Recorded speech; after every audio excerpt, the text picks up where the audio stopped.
77व्या प्रजासत्ताक दिनाबद्दल सर्वांना सर्वप्रथम तर मनस्वी शुभेच्छा।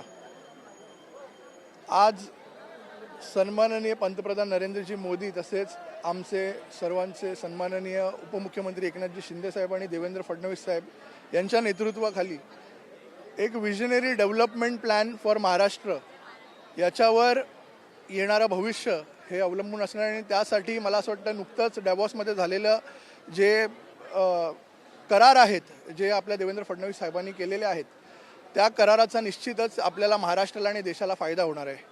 या प्रजासत्ताक दिनानिमित्त मी त्यांना सुद्धा धन्यवाद देऊ इच्छितो। राज, तुम्ही शिवसेनेचे युवा नेते आहेत आणि त्या शिवसेनेवर अंबादास दानवे यांनी टीका केली आहे की शिंदे सेना गद्दारांची टोली असून ही टोली भाजप चलवतात, अशा टीकावर तुम्ही काय त्यांना सांगितलं?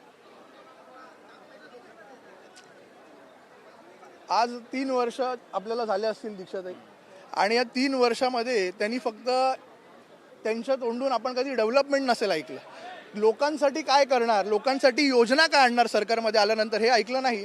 फक्त गद्दार गद्दार देश तेच आणि त्याला सुद्धा आता जनता कंटाळलेली आहे आणि जनतेने दाखवून दिलेलं आहे की त्यांना जे विकास कामं करतात, जे विकासाच्या मुद्द्यावर बोलतात, त्यांना आज महानगरपालिकेमध्ये असेल, आता ZP इलेक्शन लागतील त्याच्यामध्ये असेल आणि सगळ्या निवडणुकींमध्ये आम्हाला महायुतीला निवडून दिलेलं आहे। त्याच जलील यांनी असं वक्तव्य केलं आहे की फक्त मुंबईला नाही तर पूर्ण महाराष्ट्राला आम्ही हिरवा करून दाखवणार आहे। ते त्यांचे 7 जन्म गेले तरी ते शक्य होणार नाही। हा छत्रपती शिवाजी महाराजांचा महाराष्ट्र आहे, सन्माननीय हिंदू हृदय सम्राट सरसेनापती बाळासाहेब ठाकरे यांचा महाराष्ट्र आहे। हा कायम अविरत त्याच्यावर भगवा झेंडाच फडकणार। सर्व नगरसेवक तुमच्या सोबत आहेत, निवडून आले आहेत आणि प्रजासत्ताक घेऊन आहेत, आजच्या 77व्या प्रजासत्ताक दिनाच्या मनपूर्वक शुभेच्छा सगळ्यांना देते मी। आणि आमचे नगरसेवक जे आमच्या आजूबाजूला या ठिकाणी उभे आहेत, आमदार प्रकाशदादा सुर्वे यांच्या माध्यमातून आजचा हा कार्यक्रम झालेला आहे आणि हेच खऱ्या अर्थाने कुठेतरी सन्माननीय भारतरत्न बाबासाहेब आंबेडकर यांनी प्रजासत्ताक दिनाच्या निमित्ताने जी सनद, जे संविधान पूर्ण भारताला दिलं, याचा सन्मान ठेवण्याचा, याचा खऱ्या अर्थाने सन्मान या विभागात ठेवला गेलेला आहे। लोकांनी लोकांसाठी चालवलेले राज्य असं म्हणत प्रत्येक मतदाराने विकासासाठी मतदान केलेलं आहे।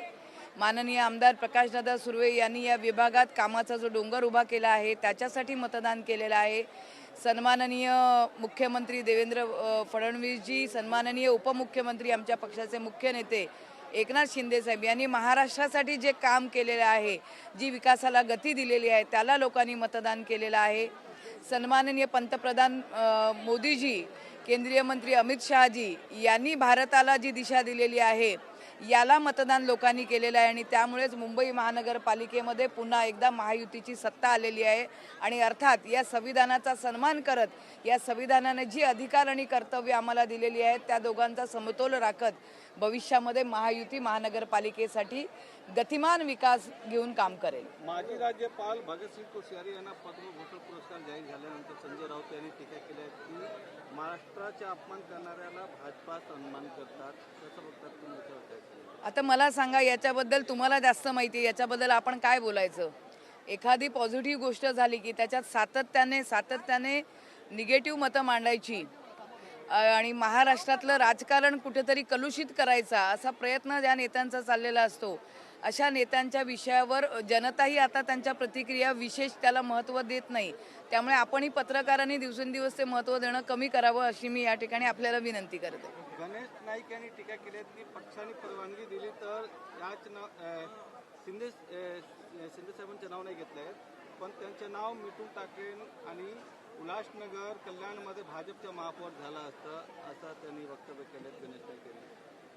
हे बघा, ही महायुती जी झालेली आहे ते सन्माननीय पंतप्रधान मोदी साहेब, अमित शहाजी, सन्माननीय देवेंद्रजी फडणवीस मुख्यमंत्री आणि उपमुख्यमंत्री एकनाथ शिंदे साहेब, ही सगळी माणसं ही एक दिलाने या महाराष्ट्रासाठी, भारतासाठी, मुंबई महानगरपालिकेसाठी काम करत आहे।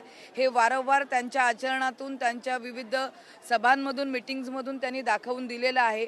छोट्या मोठ्या प्रमाणात खालच्या बाजूला काही कुरबुऱ्या असतील तर त्या ठिकाणी व्यवस्थितपणे त्यांचं क्षमन करून महायुती हा एक मोठा एक एक यज्ञ आहे मी म्हणून, जो महाराष्ट्र आणि मुंबईसाठी केला गेलेला आहे.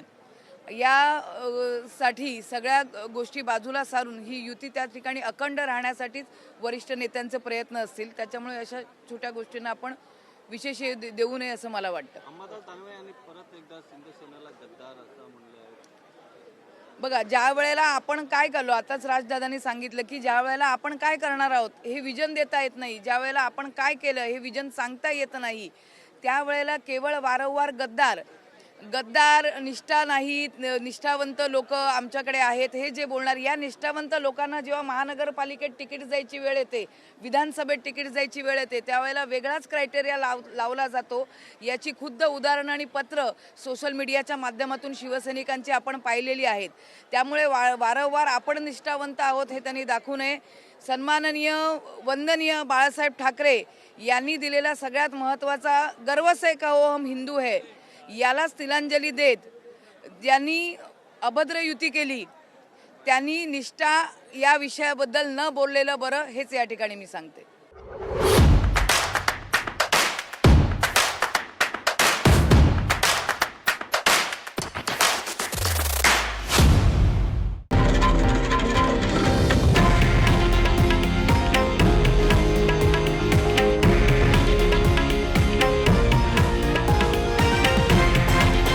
हे आहे देशातील नंबर 1 न्यूज नेटवर्क आणि आपण पाहत आहात TV9 मराठी, एकमेव.